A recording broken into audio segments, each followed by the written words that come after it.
ఈ ధరణి అనే ఏదైతే వెబ్సైట్ కావచ్చు లేకపోతే వారు చెప్తున్న ఈ సాంకేతిక అద్భుతము చంద్రశేఖరరావు గారు సొంతంగా కనిపెట్టిందో లేకపోతే చంద్రశేఖరరావు గారు సొంతంగా మన రాష్ట్రానికి అందించిన గొప్ప వరప్రదాయిని ఏం కాదు అధ్యక్ష.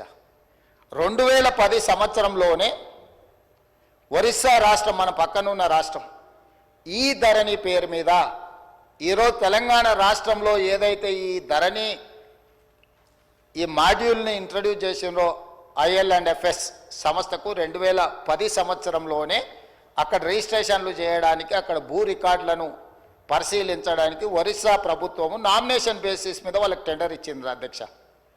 2019 సంవత్సరంలో చంద్రశేఖరరావు గారు ఏ సంస్థకైతే కట్టబెట్టిండో అదే సంస్థ అదే యజమానులకు ఒరిస్సా రాష్ట్ర ప్రభుత్వము 2010 సంవత్సరంలోనే ఈ ధరణి పేరు కూడా మార్చలేదు అధ్యక్ష.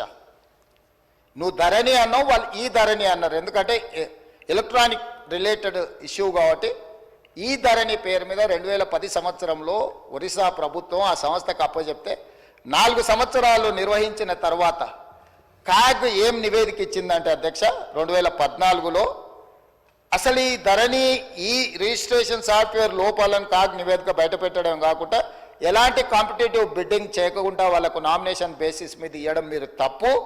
వాళ్ళకి ఎలాంటి అనుభవం లేదు ఇందులో. వాళ్ళకి ఏదైతే ఒరిస్సా ప్రభుత్వం అప్పచెప్పిన బాధ్యత రిజిస్ట్రేషన్లు రెవెన్యూ రికార్డ్స్కు సంబంధించిన బాధ్యత అప్పచెప్పినో వాళ్ళకి ఎలాంటి నైపుణ్యం లేదు.